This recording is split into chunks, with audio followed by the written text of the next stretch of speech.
जलोढ़ मिट्टी के बारे में। जलोढ़ मिट्टी क्या होता है, ये कितने प्रकार की होती है, तो समझो। जलोढ़ मिट्टी जो होता है ना, काफ़ी ज़्यादा उपजाऊ होता है। इसमें काफ़ी अच्छी खेती की जा सकती है, काफ़ी अच्छी खेती की जा सकती है। देखो, जैसे यह मिट्टी नदियों द्वारा लाई जाती है। यह मिट्टी जो है ना, जलोढ़ मिट्टी जो है ना, नदियों के द्वारा लाई गई मिट्टी है। नदियों के द्वारा कैसे, जैसे नदियाँ जो होती है ना, पानी काफ़ी तेजी से जब बहाव करता है ना, तो ये मिट्टियाँ बह कर आती हैं। और इस मिट्टी में पोटास की बहुलता होती है। बहुत सारे खेतों में क्या कहा जाता है कि पोटास डालो, आपकी खेती अच्छी होगी, आपका मतलब फसल अच्छा होगा। ऐसे में जलोढ़ मिट्टी में पोटास की अधिक मात्रा होती है, तो ऐसे में काफ़ी अच्छा है, क्योंकि आपके उपजाऊपन के लिए, फसल की उपजाऊपन के लिए काफ़ी अच्छा है। क्योंकि अगर पोटास की ज़्यादा मात्रा है तो ऐसे में फसल के लिए काफ़ी इंपॉर्टेंट है, ठीक है। लेकिन नाइट्रोजन फास्फोरस की कमी होती है। अब नाइट्रोजन और फास्फोरस की इसमें कमी होती है, तो आपको क्या याद रखना है कि यह मिट्टी नदियों द्वारा लाई गई मिट्टी है। यह मिट्टी में पोटास की बहुलता होती है एंड फास्फोरस एंड नाइट्रोजन की कमी होती है। समझ में आया? कोई दिक्कत तो नहीं है ना? अब ये मिट्टी दो प्रकार की होती हैं, एक तो वांगड़ मिट्टी, एक खादर जलोढ़ मिट्टी, एक वांगड़ जलोढ़ मिट्टी। खादर जलोढ़ मिट्टी होती है, एक वांगड़ जलोढ़ मिट्टी होती है, ठीक है। तो पहले हम लोग समझेंगे वांगड़ जलोढ़ मिट्टी, वांगड़ जलोढ़ मिट्टी। पुराने जलोढ़ मिट्टी को वांगड़ जलोढ़ मिट्टी कहते हैं, ठीक है। दो मिट्टियां हैं जलोढ़, एक तो है 35 दिन का और एक है 5 दिन का। तो ऐसे में ये जो 35 दिन वाला है ना, इसे हम लोग वांगड़ जलोढ़ मिट्टी और इसे हम लोग खादर जलोढ़ मिट्टी कहेंगे। खादर जलोढ़ मिट्टी क्या होता है? नई जलोढ़ मिट्टी को खादर जलोढ़ मिट्टी कहते हैं। क्या कहते हैं? खादर जलोढ़ मिट्टी। जो नई जलोढ़ मिट्टियां होती हैं उसे खादर जलोढ़ मिट्टी कहा जाता है, और जो पुरानी जलोढ़ मिट्टियां होती हैं उसे वांगड़ जलोढ़ मिट्टी कहा जाता है, ठीक है।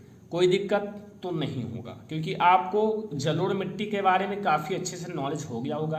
पहले जलोढ़ मिट्टी क्या होता है, एंड ये दो प्रकार के होते हैं, वांगड़ जलोढ़ मिट्टी, खादर जलोढ़ मिट्टी। वांगड़ जलोढ़ मिट्टी पुराने जलोढ़ मिट्टी को कहा जाता है, खादर जलोढ़ मिट्टी नई जलोढ़ मिट्टी को कहा जाता है, ठीक है। अब आता है लाल मिट्टी। लाल मिट्टी क्या होता है वो भी समझ लो, क्योंकि आपके लिए इंपॉर्टेंट है। लाल मिट्टी देखो, लाल मिट्टी में लोहे की मात्रा अधिक होने पर इसका रंग लाल होता है। जो लाल मिट्टी होती है इसमें लोहे की मात्रा अधिक होती है। किसकी मात्रा अधिक होती है? लोहा, फेरस, Fe, इसकी मात्रा अधिक होती है। इसे आप याद रखना। इसे मैं थोड़ा डिजाइन कर देता हूं। इसे याद रखना कि जो लाल जलोढ़ मिट्टी है इसमें लोहे की मात्रा अधिक होने के कारण इसका रंग लाल होता है। अगर आपसे कोई पूछ ले लाल जलोढ़ मिट्टी लाल मिट्टी लाल क्यों होती है, तो आप कह दो इसमें लोहे की मात्रा अधिक होती है, इसलिए इसकी मिट्टी जो होती है लाल होती है। ये तमिलनाडु, कर्नाटक में पाया जाता है। अगर आपके मानचित्र में आ जाए लाल जलोढ़ मिट्टी कहाँ, लाल मिट्टी कहाँ पाया जाता है, तो आपको दर्शा देना है तमिलनाडु या कर्नाटक किसी एक जगह और पॉइंट रख देना।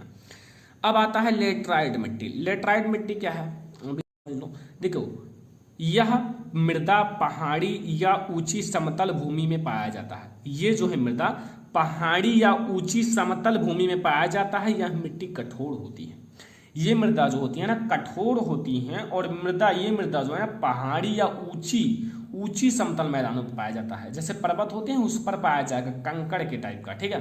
तो ये है लेटराइट मिट्टी, ठीक है। यहाँ छोड़ा याद रखना, यह मृदा कृषि के योग्य होता है, ठीक है। जो लाल मिट्टी होती है वो मृदा कृषि के योग्य होती है, याद रखना।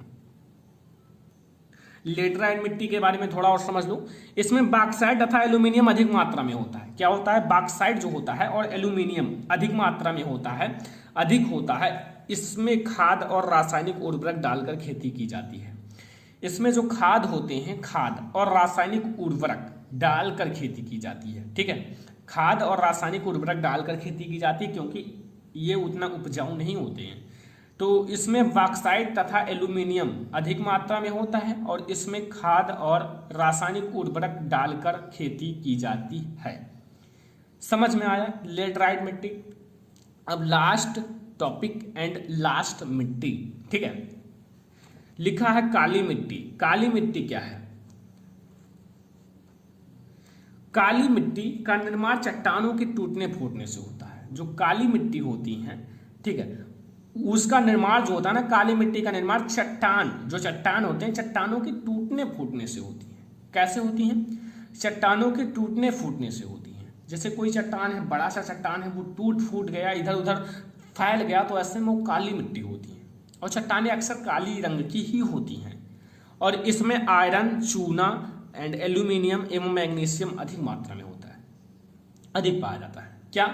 आयरन, चूना, एल्यूमिनियम, मैग्नीशियम अधिक मात्रा में पाया जाता है। किसमें? काली मिट्टी में। काली मिट्टी में ये अधिक मात्रा में पाए जाते हैं। ठीक है, तो काली मिट्टी आपको समझ में आ गया होगा कि काली मृदा या मिट्टी का निर्माण चट्टानों के टूटने फूटने से होता है और इसमें आयरन, चूना, एल्यूमिनियम एवं मैग्नीशियम अधिक मात्रा में पाया जाता है।